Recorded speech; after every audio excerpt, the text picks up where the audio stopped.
everyone. Welcome to Grounded with John Tester and Maritza Giorgio. And we have with us the Sharon McMahon, America's government teacher today. Hi, Sharon.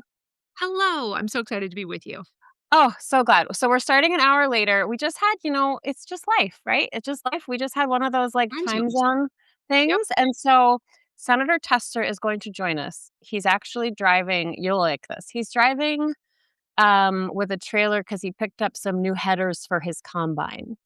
Uh-huh. And as as we do, as one does, I was and gonna tell him, yes, I was gonna tell him about my neighbor who has for the last 7 hours been chainsawing, apparently trees on his property and has a massive bonfire burning all of his, whatever, dead yeah, trees. It's like life in the country. Mhm. life in the country, Mhm. absolutely. So we are going to go through some stuff.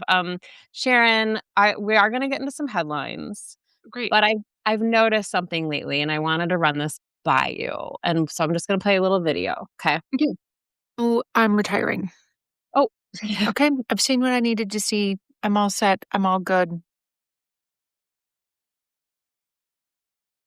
I did what I could. Mhm.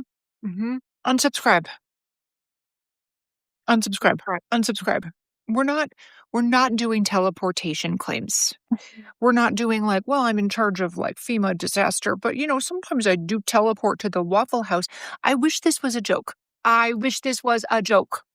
It's been nice knowing you. They were spending in one month, they spent more than $20 million just on ribeye steak and lobster tails. Meanwhile, we're out here raising money for people who are losing SNAP benefits. Mhm. This particular community raised a whole bunch of money for people who were losing SNAP benefits while the Pentagon is buying $7 million worth of lobster tail. Mhm. Uh, Go ahead and miss me. Yeah. Okay, so, uh I've noticed, and I have a rated R version of saying this, but I've noticed that you've had it. I was gonna say it seems like you're out of Fs. I'm out of Am I apps at this is point. that right? Mhm. I mean, the absurdity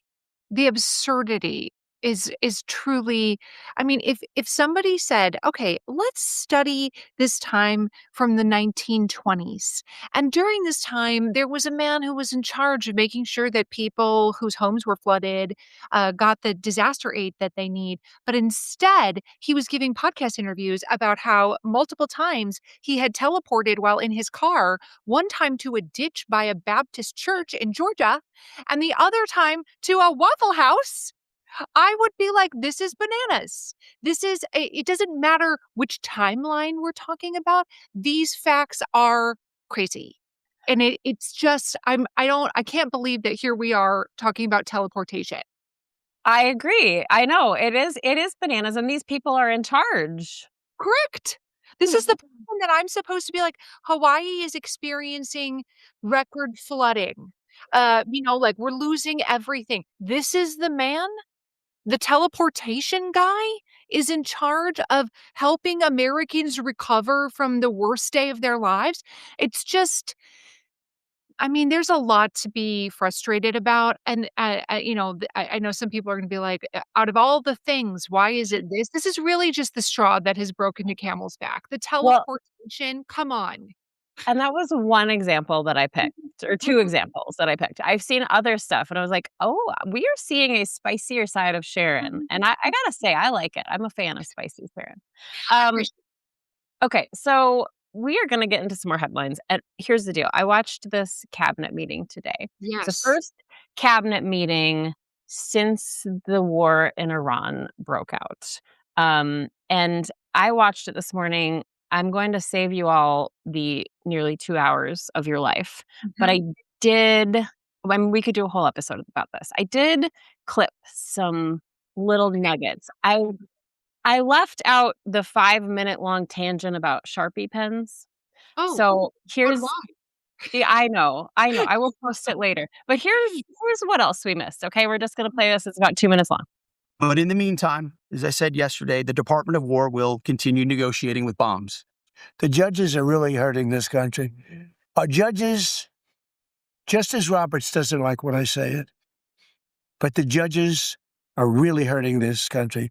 And frankly, the justices, the Supreme Court, has really hurt our country too. Tell me about mail-in ballots. Go ahead. You mean I used a mail-in ballot? You probably said, yeah, I did. You know what? Because I'm president of the United States, and because of the fact that I'm president of the United States, I did a mail-in ballot for elections that took place in Florida because I felt I should be here instead of being in the beautiful sunshine taking. That's right. And I decided that I was going to vote by mail-in ballot because I couldn't be there. And, they're affected. The amazing thing is we don't need the hormone strain. We don't need it. We don't need it at all. We have so much oil.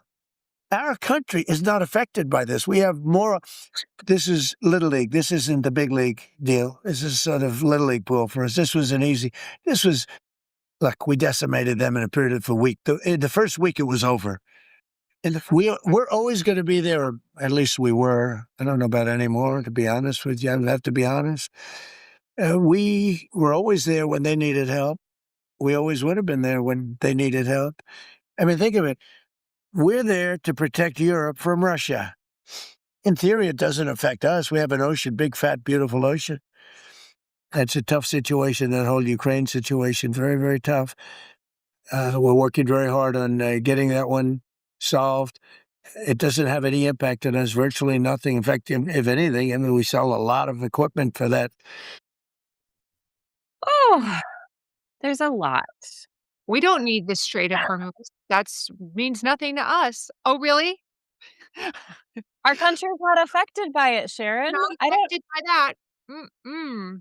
No. uh, the mail-in voting, was one I had to pull up. My friend Liz Landers asking that question, pressing him on why he did that. He's been in Florida, if he didn't like mail-in ballots, which he's talked about. So, I don't know. Is there something that you wanna anything you wanna pull on or react? Where to begin? The whole mail-in ballots are a fraud. They're a scam. They're a way to rig elections. They're a way to, just have fraudulent elections. I recently posted a similar montage of Mhm. just several times recently that the head of the federal government, President Trump, has decried the use of mail-in voting, which is something that is actually very popular with senior citizens who are frequently in his constituency. And Uh, rural America? yes, And we're rural right, America? exactly. These are not things that are controversial in most places. Canada does a huge percentage of its voting is done by mail-in. I also think it's interesting that there are not allegations of mail-in voting fraud in states that vote as one would expect. So, for example, Utah, almost exclusively mail-in voting. Utah's a red state, no problems there. Oregon, expected to be a blue state. The president doesn't campaign there because we know this is just going to go blue. Almost exclusively mail in voting. No problems there. The only places that there are alleged to be mail in voting fraud are in swing states. So that also doesn't serve to reason that mail in voting is only a problem in these handful of places. But it really does speak to this notion of like, I can do it, but you can't. For me, but not for thee. Why did you do it? Because I'm the president. I mean, he just specifically said why he did it. Right. Because I'm the president. And it's And a it was little. convenient. It was more convenient for me. I was busy doing other things when the election was happening. The same thing is true for everyone else. So, I mean, it's just the idea that it's fraudulent if you do it, but it's fine because I'm the president. That doesn't really hold water in the American psyche. It really doesn't. So when we talk about Iran, we heard him talk about it there. We don't need the Strait of Hormuz. It's actually our country is not affected by this, which we No. know is not true. We know that gas prices are up, up, up, and climbing more. Meanwhile, Iran says it has no plans to talk to the U.S. The president says that they're begging him to make a deal, and then he at one point during that, I was trying to find the exact moment, but he said, "I'm the opposite of desperate, I don't care," is what Mm, that's an exact quote. And then there was a closed door House Armed Services briefing yesterday on Iran. Nancy mm, Mace, Republican Representative Nancy Mace wrote this and said, "I just walked out of a House Armed Services briefing on Iran. Let me repeat, I will not support troops on the ground in Iran, even more so after mm, this briefing." So mm, we're just getting so many mixed signals. I'm wondering from where you're sitting as you're watching this, breaking it down for us, helping us understand it. What are you watching for? What should we all be paying attention to? Like, what's the big nugget that, we need to really focus on when we're mm. following this? To me, it's very much the notion that there's often a disconnect between actions and words. Right? This has been a long-standing pattern, inside the Trump administration that, one thing will be said and another thing will be done, and these 2 things sometimes are very incongruous with each other. We've already destroyed them. We destroyed them last summer when we flew bombers across the ocean Mhm. overnight and took out their nuclear facilities, and then a number of months later, they pose an imminent threat to the United States. There's a disconnect between what is said and what is actually done. So that to me is one of the calling cards of this entire conflict thus far. Now, I understand that there are many Iranians who currently live in America who are very happy to see the Islamic Republic toppled. That in their mind it is a republic that is full of oppression, killing tens of thousands of protesters in a 2-day period. The children are poisoned. There are many things wrong with the regime. So I don't want anybody watching this to take this to mean that like, oh, I love the Right. authoritarian regime of the Islamic Republic. I do not. I'm solely speaking about what is being said to the American public and what is being done are two different things. It's also obvious that there does not appear to be a strategy. Or if there is a strategy, it is certainly not being communicated to the American public.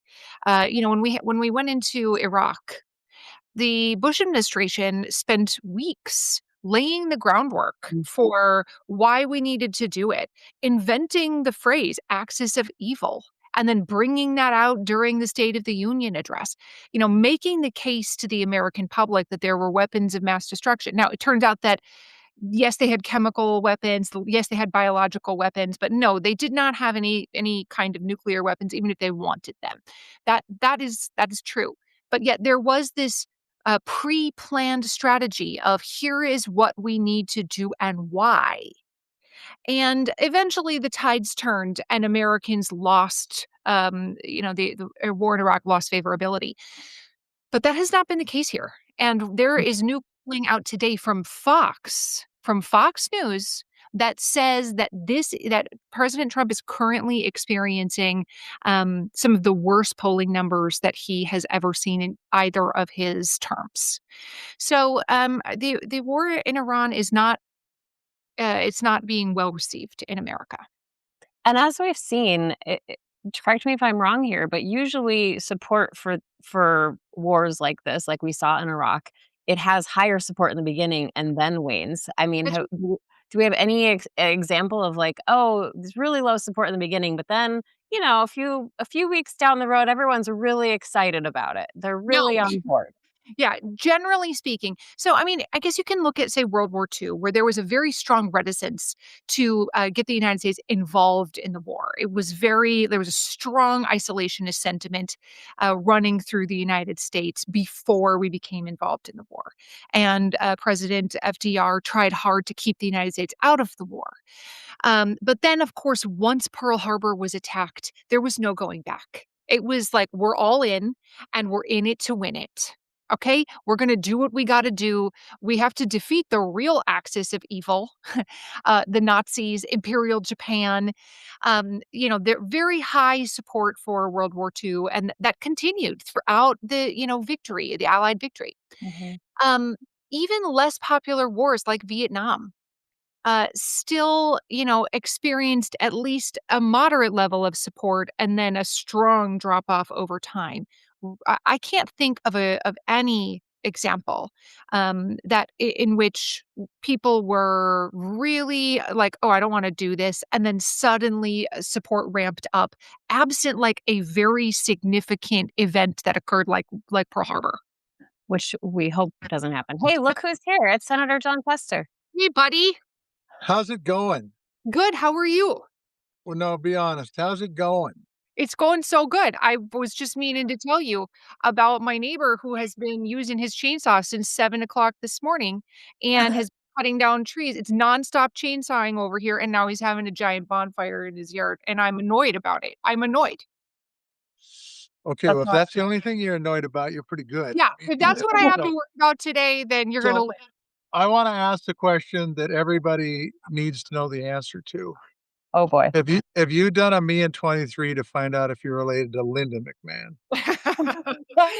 The real question on everybody's mind, are you related to Linda? Well, here's the thing, Linda and I both came by the last name McMahon by way of marriage.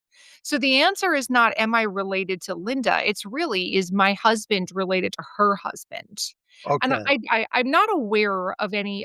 He hasn't done the 23andMe, but I'm not aware of any like family tree connections. Okay, well, that's good to know. And Good to then know.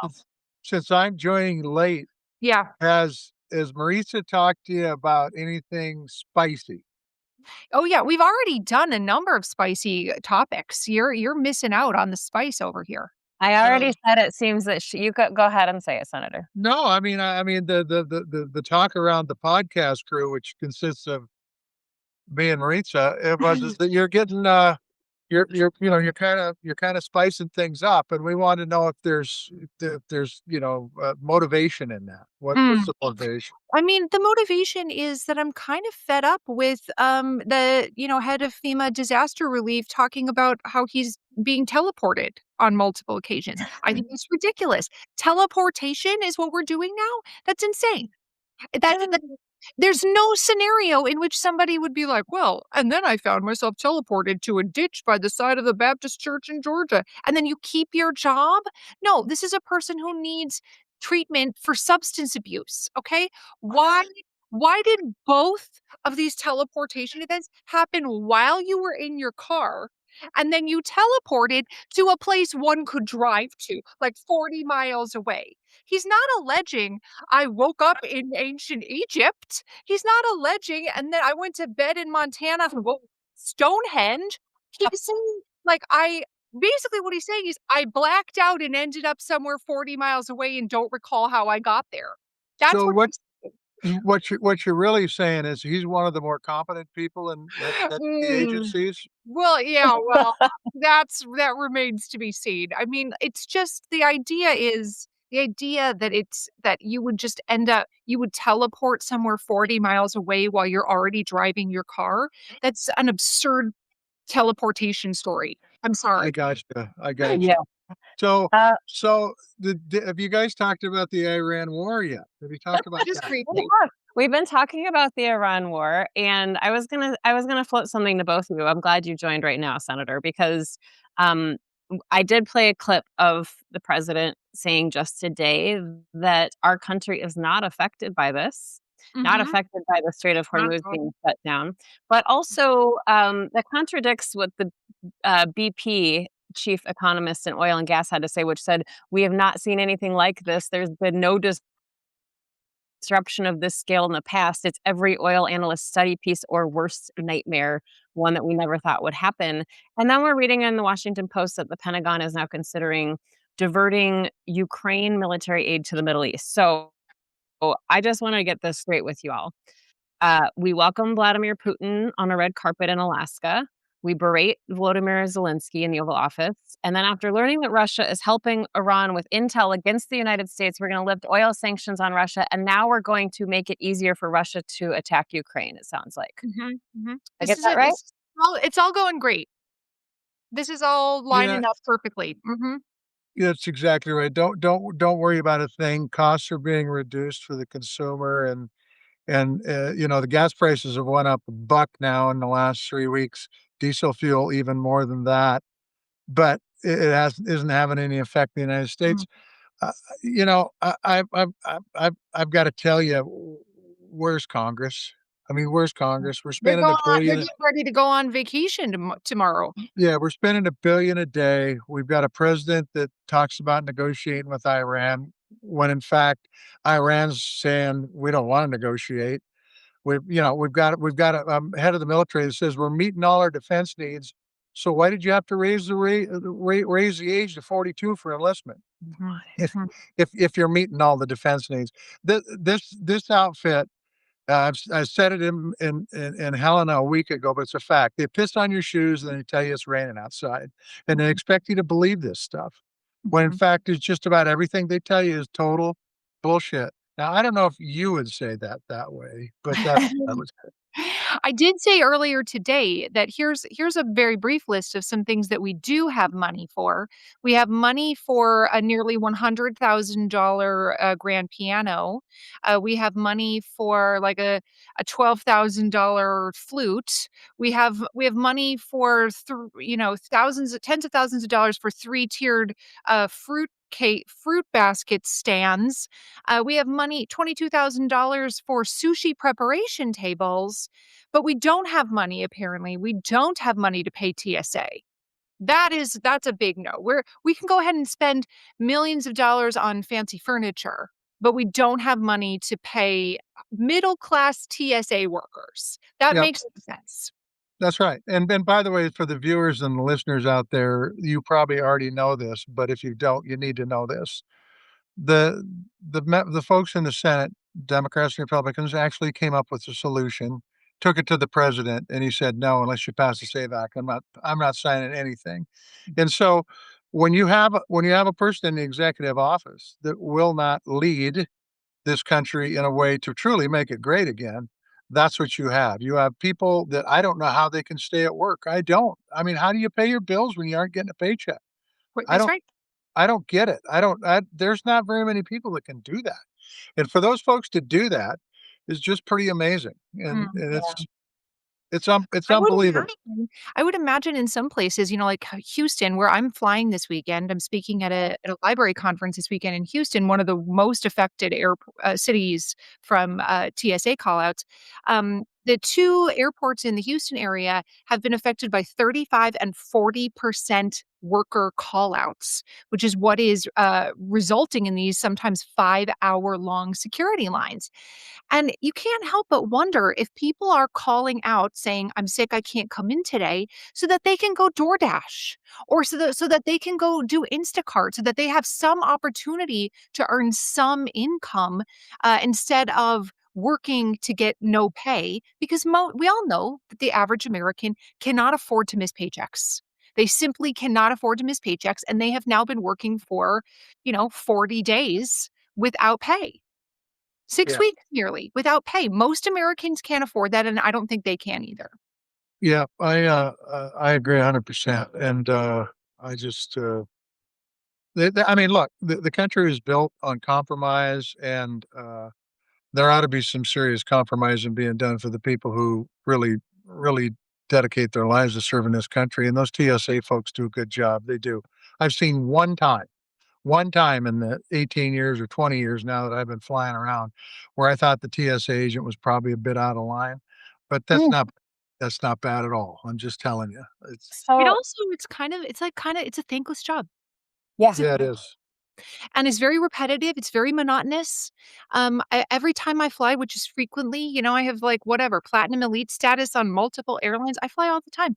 Every time I go through security, I think to myself, this is a challenging job to, like, mentally do every day, Yep. repeat the same task, ask unhappy people to take their electronics out and take out your liquids just all day. It is a thankless job. And then to tell them, like, we're not going to pay you. You and apparently the Coast Guard, you get to be the people out of all the people in the entire country that are going to be scapegoated for Congress's dysfunction. Yeah, and for ICE's dysfunction, to be quite Mhm. frank, it is for Mhm. ICE breaking the law and, Right. They get shooting to pay the people price and for us. wearing masks Mhm. and not being identifiable and all that. Mhm. They ought to focus on ICE and clean up that shop, because the truth is from what I see, ICE has still got all the money they need. That's They the do. other good folks Mhm, mhm. that end up So paying the price. 2 strings to pull on there. ICE is deployed at certain airports right now. And I wanted to ask you about this. Steve Bannon said this week that that they're using the current ICE deployment at airports as a test run for the Yep. midterm. So Mhm. Sharon, what's your level of concern about that?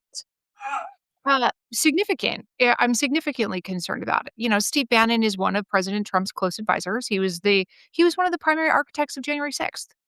He went to jail instead of producing information or testifying for the January 6th committee. So this is not a person who's just a random dude spouting off on the internet. He definitely has the ear of the White House. So when he says things like Trump is going to have a third term, and President Trump is actively posting pictures of himself this week, posting pictures of himself on Truth Social, where he says that he's going to have a third term because he had the 2020 election stolen from him. That he's going to get this third term as payment for the 2020 election being stolen. When you have Steve Bannon and President Trump saying this, and you have Steve Bannon and certainly other members of the administration, Stephen Miller, et cetera, who very much would like to see ICE everywhere all the time. This is going to be a form of a voter intimidation, which of course is voter suppression. It's an effort to keep, especially non-white, non-native English speakers from showing up at the polls, even if they are American citizens, which is the overwhelming number of people who vote.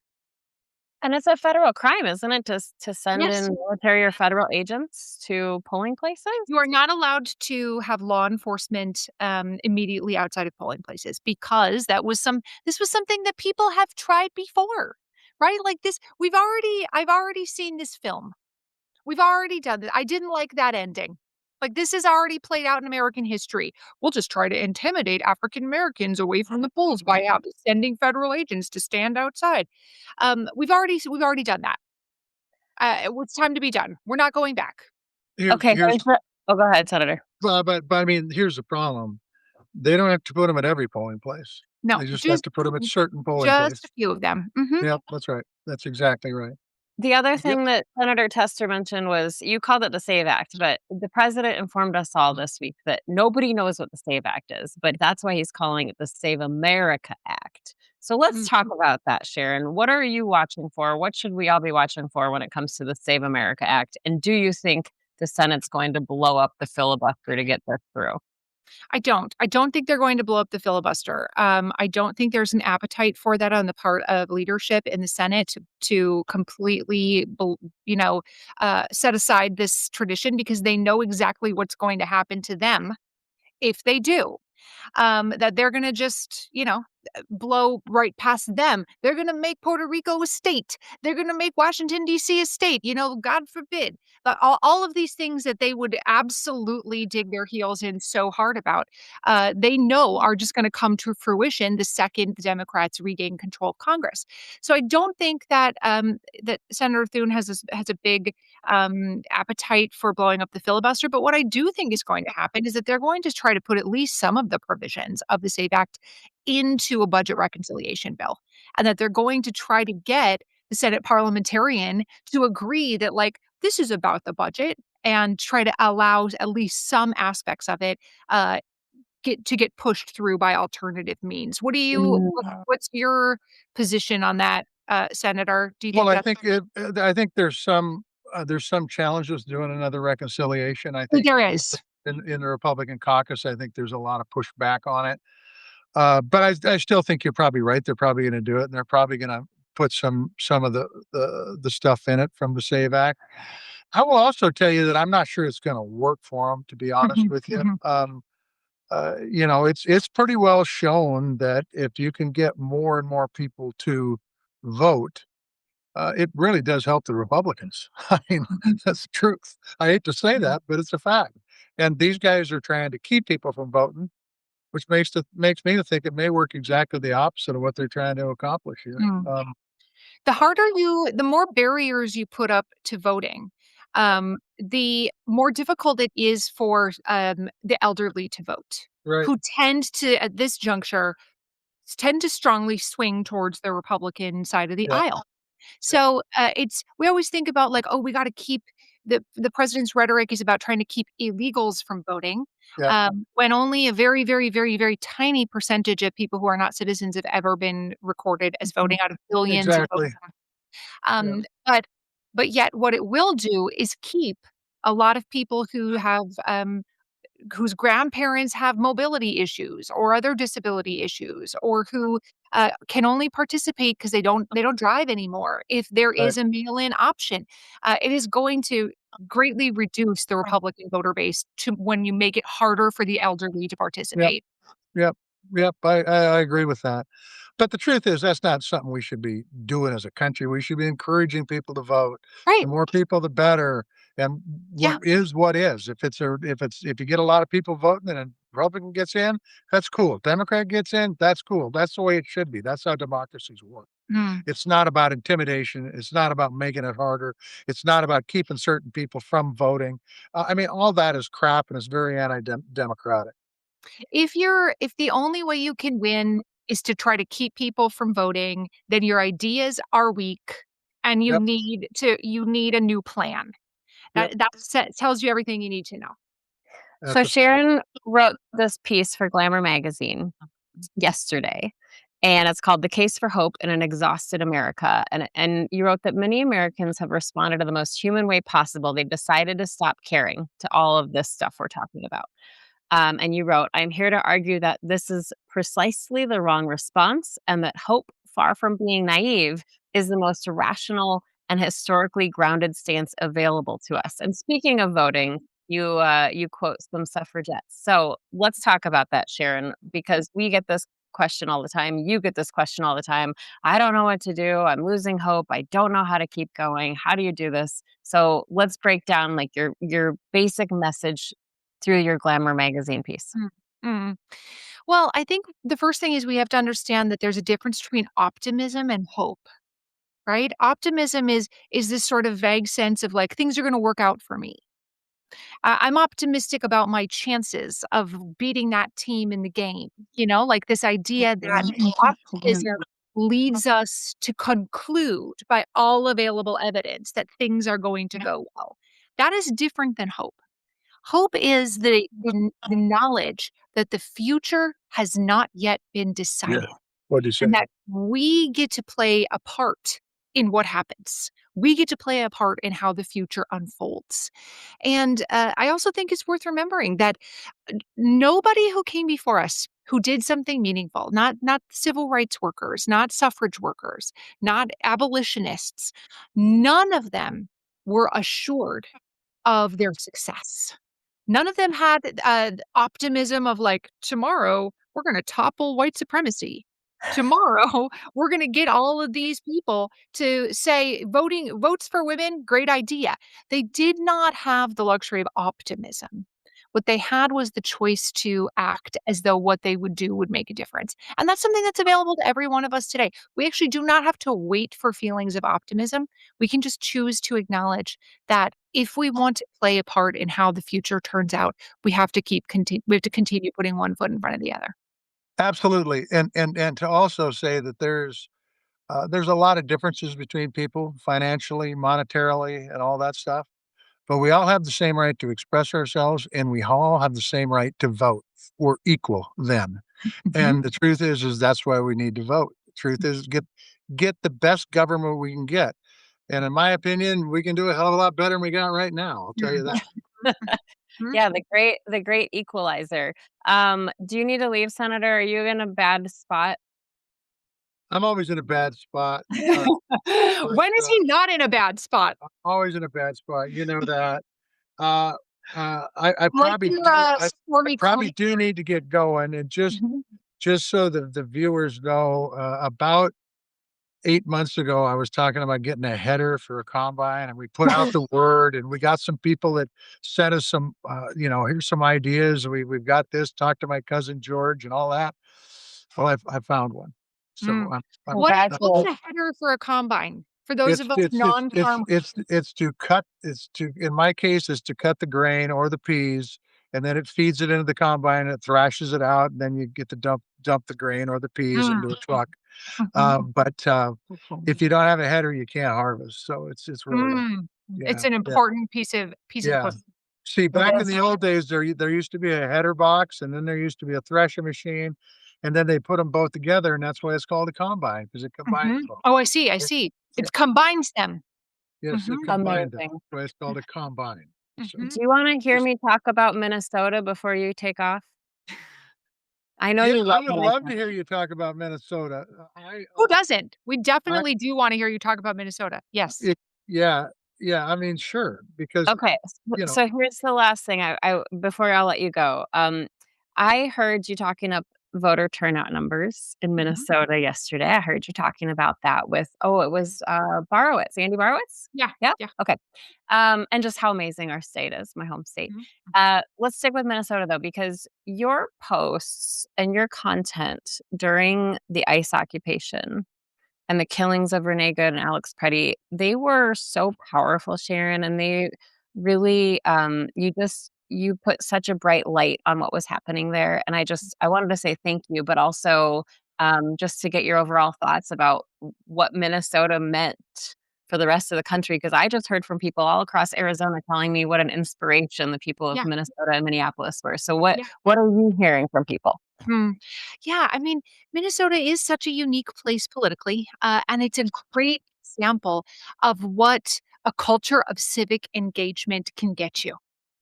This is really one of the predominant reasons why Minnesota has such high voter turnout. Number one, we make it easy to vote. We have some of the best voting laws in the country. You don't have to register with the party to be able to participate in the primaries, et cetera. And number two, we have a culture of civic engagement. So, one of the things that I heard from somebody who was living in the midst of Minneapolis where all of this was going down was that they never thought that America's next revolution would begin in Minneapolis. Like that was not on their bingo card of like, here's where it's probably going to happen. But I think there was just sort of groundswell of Mm, emotion wrapped up in it, of pride, that Minnesotans felt like what they were doing mattered. And I think one of the things that's an important takeaway from this is that when you hear people who are saying like nothing I do matters, I made the calls, I wrote the letters, I did, I voted, nothing changed. Minnesota is a great example of why things have to be done in community. They cannot just be done alone. We need to set aside this idea that changing government, improving our community is a solitary effort. That has never been true. And there's also a tremendous amount of value that comes from being able to exist inside that community. People who were doing the organizing, mostly women, who were doing the organizing, mostly women, felt like their contribution mattered as part of this larger community, not just because they were working, in solitary confinement. So, mhm. I mean, I've always been proud to be a Minnesotan, and I'm extra proud at this juncture. Me too. well, truthfully, as well, you should be. I mean, I give Maritza a lot of gas about, Minnesota lineage and all that stuff, Uh-huh. but the truth is Minnesota did set the standards Yeah. in peaceful demonstrations, Mhm. and everything ICE talked about that they were doing not peaceful was just a flat lie. I mean, that's Mhm. a fact. Mhm. And, I just hope, Mark Wayne Mullen will do a job that we can be proud of instead of a job we'll be ashamed of as the head of Mhm. DHS and Mhm. ICE. Mhm. Same. I Yep, mean, I don't think he has the right qualifications, but I absolutely do hope he's successful. absolutely. For me to hope he's not successful is for me to wish harm on my country. I Yep, hope Mark Wayne Mullen does a great job. Would yep, I choose him? No, but he's already in. Let's do a great job, Mark Wayne. yep, absolutely, absolutely. But we have to plug Sharon's latest book project before we let her go. So, this is We Are Mighty, 12 Ordinary Americans Who Did the Next Needed Thing, which is such a great message. As a Disney adult, that's a message from Frozen 2, The Next Right Mhm. Thing. Yeah, And this is a picture book it is. version of your last book, The Small and the Mighty. It comes out May 19th. So, Mhm. what do we need to know about this before we let you go, Mhm. Sharon? I'm so excited to have worked on it. I did not illustrate it. I do not have any, I don't have any drawing talent, but it's really beautifully illustrated, and I hope people will enjoy reading it to their kids, reading it in their classrooms, bringing it to their libraries. Thanks for mentioning it. I appreciate it. It's out on 17th. It looks amazing. It Mhm. looks amazing. I'm sending you a message in the studio chat, Sharon, because we had some live stuff, so check that out before you go. And we just wanna thank everybody who joined us here, and Senator, you stay safe, okay? I don't want you to have any issues with your headers when you're driving home. No. No, I don't wanna mess up my header any worse than my header's already messed up. Um, I just wanna talk about your book for a second. Lots of Oh, pictures? Lots of pictures? yeah, Good. it's a whole picture book. So, I'm looking for the next novel that I wanna read, so that'll be it, right? Mhm, Lots of mhm. pictures. Eh, Yeah, quick read, quick skim. that's Mhm, good. mhm. Perfect, perfect. Let me tell you, the non-illustrated version, The Small and the Mighty, is such a fabulous read, and if you are feeling like you are feeling hopeless or helpless right now, that that will inspire you, and it will give you some hope and optimism and ways to look at, people who aren't the big names that we remember in history, but who really actually made a difference in their communities and Mhm, this country. I loved that book, Sharon, so thank mhm. you for I putting it out appreciate in the universe. Thank you. Okay, everybody, we wanna thank you for joining us here. Sharon, thank you for being with us as always. We My always love your insight. Thank you so much. Thanks for inviting me. Safe travels. We'll Tally meet ho. again. Yes. Bye.